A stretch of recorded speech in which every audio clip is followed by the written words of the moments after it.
제가 그동안 여러 ETF를 소개해드렸는데요. 오늘은 ETF에 투자하시기 전에 꼭 알아두시면 좋을 핵심적인 내용을 정리해 보겠습니다. 오늘 영상을 보시면 ETF의 개념뿐만 아니라 인버스와 레버리지 ETF에 투자하실 때 어떤 점을 주의하셔야 하는지도 함께 알아가실 수 있습니다. 그리고 제 채널은 잃지 않는 투자와 마음이 편한 투자를 중요하게 생각하는데요. 잃지 않는 투자와 마음이 편한 투자에 왜 ETF를 활용해야 하는지도 함께 알아가실 수 있습니다. 영상 보시기 전에 좋아요와 구독하기 그리고 알람 설정 부탁드리고요. 자, 그럼 시작하겠습니다. 반갑습니다. 광화문 금융러입니다. ETF는 상장, 지수, 펀드의 약자예요. 상장은 주식처럼 쉽게 거래할 수 있다는 뜻이고요. 지수, 펀드는 지수를 따르는 펀드라는 뜻이에요. 여기서 지수는 어떤 숫자의 흐름이라고 이해하시면 쉬운데요. 코스피 지수, 코스닥 지수, 이런 지수를 한 번쯤은 들어보셨을 거예요. 우리나라에는 코스피, 코스닥, 코넥스 이렇게 세 개의 주식시장이 있어요. 우리가 시장에서 물건을 사고 파는 것처럼 주식시장에서는 주식을 사고 팔 수 있어요. 코스피 시장에는 800개의 기업이, 코스닥 시장에는 1467개의 기업이 상장되어 있어서 우리가 거래를 할 수 있는데요. 이런 코스피 시장에 상장되어 있는 모든 기업의 주가 흐름을 코스피 지수라고 해요. 그리고 마찬가지로 코스닥 시장에 상장되어 있는 모든 기업의 주가 흐름을 코스닥 지수라고 하고요. 그리고 또 한 가지, 코스피 200 지수와 코스닥 150 지수를 함께 알아두시면 좋은데요. 코스피 200 지수는 코스피 시장에서 우량한 기업 200개의 주가 흐름을 뜻하고요. 코스닥 150 지수는 코스닥 시장에서 우량한 기업 150개의 주가 흐름을 뜻해요. 그리고 ETF의 이름에는 코덱스, 타이거, KB스타, 킨덱스, 그리고 아리랑 이런 단어가 함께 붙는데요. 이 단어들은 이 ETF를 어떤 자산운용사에서 만들었는지를 나타내는 닉네임이라고 생각하시면 돼요. 코덱스는 삼성 자산운용, 타이거는 미래에셋 자산운용, KB스타는 KB 자산운용, 킨덱스는 한국투자신탁운용, 아리랑은 한화자산운용에서 만드는 ETF 앞에 붙어요. 지금부터는 좀 더 중요한 내용을 다뤄볼 텐데요. ETF를 공부하시면서 꼭 알아두셔야 하는 레버리지와 인버스에 대해서 설명드릴게요. 코덱스 레버리지, 코덱스 인버스처럼 레버리지와 인버스가 붙은 ETF가 있어요. 이건 지수를 2배 따르거나 지수의 반대 방향으로 움직이는 것을 의미하는데요. 이게 무슨 말이냐면요. 만약에 코스피 200 지수가 2% 올랐어요. 그런데 코덱스 레버리지는 코스피 200 지수를 2배 따르는 걸 목표로 하거든요. 그러면 코덱스 레버리지는 2% 오르는 게 아니라 4%가 올라요. 반대로 마이너스 2%가 되면 마이너스 4%가 되는 거고요. 2배로 움직이는 거죠. 그러면 이번에는 인버스를 알아볼게요. 인버스는 지수의 반대로 움직인다고 했는데요. 코덱스 인버스는 코스피 200 지수의 반대로 움직이거든요. 그러면 코스피 200 지수가 2%가 오를 때 마이너스 2%가 되고요. 2%가 떨어질 때 2%가 올라요. 그래서 지수가 확실하게 오를 거라고 예상이 될 때는 레버리지 ETF를 매수하는 게 좋고요. 지수가 떨어질 거라고 확신이 될 때는 인버스 ETF를 매수하는 게 좋죠. 그런데 장기 투자자인 저는 구독자 여러분들에게 레버리지 ETF와 인버스 ETF를 매수하는 것을 추천해 드리지 않는데요. 지금 보시는 그래프는 지금까지의 코스피 지수의 추이예요. 상승과 하락을 반복했지만 결국 우상향하는 것을 볼 수 있어요. 이렇게 우상향하는데 인버스 ETF를 매수한다는 것은 결국 하락하는 타이밍을 정확하게 맞춰야 한다는 것을 의미합니다. 그런데 이런 타이밍을 맞추는 건 너무 어려운 일이죠. 지수가 많이 올라서 하락할 것을 예상하고 인버스 ETF에 투자하신 분들이 많은데요. 그 후로 지금까지 지수는 훨씬 더 많이 올랐어요. 그래서 인버스 ETF에 투자하신 분들의 최근 수익률이 굉장히 안 좋으실 거예요. 그러면 반대로 어차피 우상향한다면 2배 오를 수 있는 레버리지 ETF를 매수하는 게 좋지 않나요? 이런 질문을 하실 수 있는데요. 만약에 떨어지지 않고 오르기만 한다면 당연히 레버리지 ETF가 좋죠. 하지만 요즘 같은 상승기가 있기 전에는 엄청난 하락기도 있었고요. 오랫동안 횡보했던 기간도 있었어요. 만약 내 예측이 틀려서 하락기에 레버리지 ETF를 매수하면 손실이 너무 커지고요. 주가가 2배로 떨어지는 만큼 두려움도 2배 이상이 되겠죠. 이렇게 되면 버티기가 힘들고 오랫동안 투자하기가 힘들어져요. 사실 주가 하락기는 좋은 주식을 저렴하게 매수할 수 있는 기회거든요. 하지만 불안한 마음 때문에 매수할 생각이 잘 안 들어요. 그리고 이렇게 떨어지다가 조금이라도 오르면 금방 팔아버릴 거예요. 왜냐면 다시 떨어질까봐 불안하거든요. 그래서 레버리지와 인버스 ETF 모두 장기 투자용은 아니에요. 이번에는 여러분들께서 많이 어려워하시는 환헤지에 대해서 알아볼 텐데요. 이렇게 ETF에 H가 붙은 건 환헤지가 되었다는 뜻이에요. 지금 들으시면서 환 엣지가 뭐지 궁금하신 분들이 계실 텐데요. 이걸 알아보기 위해서 환 노출부터 알아볼게요. 미국에 사과라는 회사가 있는데 이 회사의 주가가 1달러라고 해볼게요.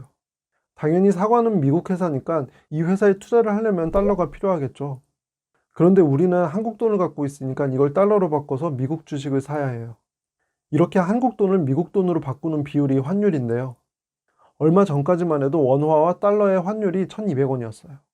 그래서 이때 1200원을 주고 1달러로 바꿔서 사과 회사의 주식을 샀죠. 그런데 지금은 1달러가 1100원 정도잖아요. 만약에 사과 회사의 주가가 계속 1달러라면 한국 돈으로는 1200원에서 1100원이 된 거예요. 100원을 손해본 거죠. 그래서 이렇게 해외 주식에 투자를 할 때는 환율도 중요해요. 제가 지금 말한 걸 조금 유식하게 표현하면 환위험에 노출이 되어 있다 이렇게 말할 수 있어요. 이런 환 노출의 반대 개념이 환 해지인데요. 그러면 환 해지는 환위험에 노출이 되어 있지 않은 걸 말해요. 그래서 환 해지가 된 ETF를 매수하면 이런 환율의 변동에 영향을 받지 않죠. 그래서 만약에 환율이 움직이는 것에 영향을 받고 싶지 않으신 분들께서는 이런 H가 붙은 환 해지가 된 ETF를 매수하시는 것이 좋습니다. 해지가 영어로 울타리라는 뜻이거든요. 울타리를 쳐서 환율 변동의 위험을 막는다 이렇게 기억해 두시면 좋을 것 같아요. 그러면 환 해지가 된 ETF가 더 좋은 거 아니에요? 이렇게 생각하실 수 있는데요. 왜냐면 환율이 움직이는 위험을 없애주니까요. 하지만 꼭 그런 건 아니에요. 지금처럼 환율이 많이 떨어진 시기에 환 노출 ETF를 매수하시면 주가가 움직이지 않고 환율만 올라줘도 주가는 오를 수 있거든요. 여기에 만약에 주가도 올라주면 수익은 더 커지겠죠. 물론 반대로 환율이 떨어질 때 주가도 함께 떨어진다면 손실은 더 커질 수 있다는 것을 꼭 명심해 주셔야 하고요. 이번에는 좋은 ETF의 조건을 알아볼 텐데요. 이걸 이해하시기 위해서는 순자산 가치와 괴리율 그리고 추적 오차를 먼저 아셔야 해요. 순자산 가치는 ETF의 이론상의 가치를 말해요. 그리고 이건 보통 NAV라고 표시가 되고요. 그런데 항상 이론은 실전하고 차이가 있잖아요. ETF는 우리가 주식처럼 실시간으로 거래를 할 수 있기 때문에 이론상의 가치와 실제로 거래되는 가격에 차이가 있을 수 있어요. 그리고 이 차이를 괴리율이라고 하고요. 그리고 또 하나, 추적 오차라는 게 있는데요. ETF는 상장 지수 펀드라고 했죠. 그래서 지수를 잘 따르는 게 목표예요. 그런데 지수를 100% 똑같이 따를 수 있다면 좋겠지만 그게 쉽지 않아요. 오차가 생길 수 있는데요. 이렇게 지수를 잘 추적해야 하는데 그러지 못해서 생기는 오차를 추적 오차라고 불러요. 결국 요약하면 괴리율과 추적 오차가 작을수록 지수를 잘 따른다는 거고요. ETF는 기본적으로 지수를 잘 따르는 것을 목표로 하기 때문에 일반적으로 괴리율과 추적 오차가 작을수록 좋은 ETF라고 볼 수 있어요. 그럼 괴리율과 추적 오차를 확인할 수 있으면 좋을 텐데요. 이걸 확인하실 수 있어요.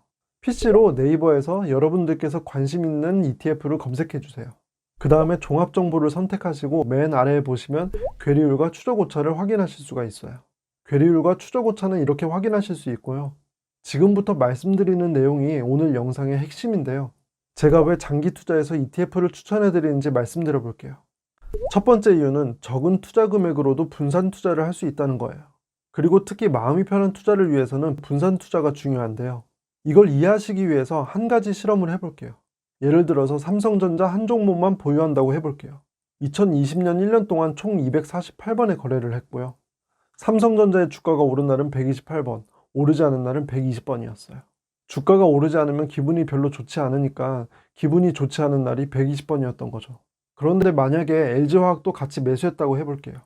삼성전자의 주가가 오르지 않았던 120번 중에 LG화학의 주가가 올랐던 날은 45번이었어요. 이때는 삼성전자의 주가가 떨어져서 속상하지만 LG화학의 주가가 올라서 그래도 덜 속상했겠죠. 그런데 만약에 네이버도 함께 매수했다면 어땠을까요? 삼성전자와 LG화학의 주가가 동시에 떨어졌던 때는 75번이었어요. 그런데 이 중에서 네이버의 주가는 22번 올랐고요. 그러면 이날은 삼성전자와 LG화학의 주가가 떨어져서 기분이 나쁘지만 네이버의 주가가 올라서 덜 기분 나쁜 거죠. 만약에 내가 열심히 투자를 하는데 기분 나쁜 날이 많으면 투자를 하기 싫어지잖아요. 그래서 내가 분산 투자를 하면 기분 나쁜 날을 줄일 수 있고요. 그래야 오랫동안 투자를 할 수 있어요. 물론 100%의 확신이 있다면 딱 한 개의 기업에만 투자하는 것이 수익률은 더 높을 수 있어요. 하지만 이런 확신을 갖는 건 정말 어려운 일인데요.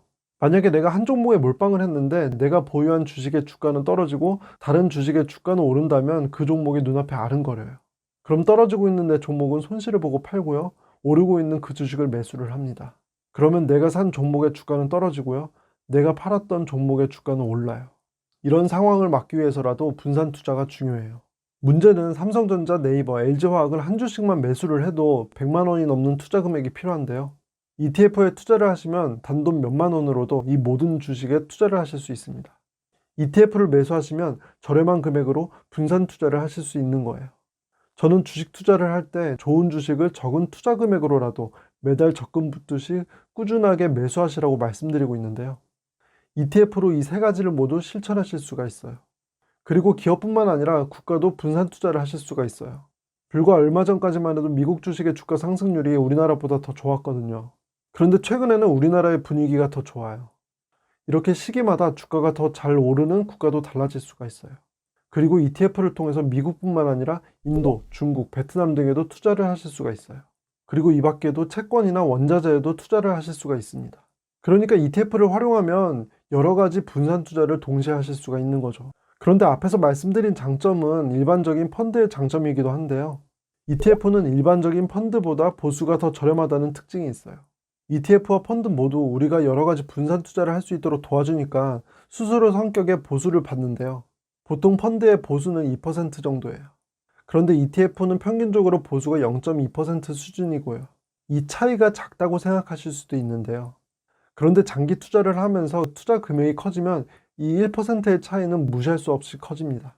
그런데 한 가지 더, ETF의 보수는 매일 가격에 반영이 되니까 이걸 따로 내는 것을 걱정하지 않으셔도 돼요. 이렇게 ETF는 장기 투자에서 너무 큰 장점이 많은데요. 쉽게 거래할 수 있다는 것이 장점이기도 하지만 때로는 이게 투자자에게 독이 될 수도 있어요. 아무리 좋은 주식이라도 오를 때가 있고 떨어질 때도 있거든요. 그런데 보통 투자자들이 오를 때 욕심을 내서 더 많이 매수하고요. 떨어질 때 무서워서 손실을 보고 팔아요. 그렇기 때문에 잦은 매수와 매도를 반복하기보다는 나만의 원칙을 갖고 꾸준히 매수하는 것이 중요하다는 것을 잊지 말아 주시길 바랍니다. 저는 제 영상이 구독자 여러분들에게 행운을 가져다 드릴 수 있으면 좋겠습니다. 오늘 영상이 좋으셨다면 좋아요와 구독하기 그리고 알람 설정 부탁드리고요. 영상 끝까지 시청해 주셔서 감사합니다.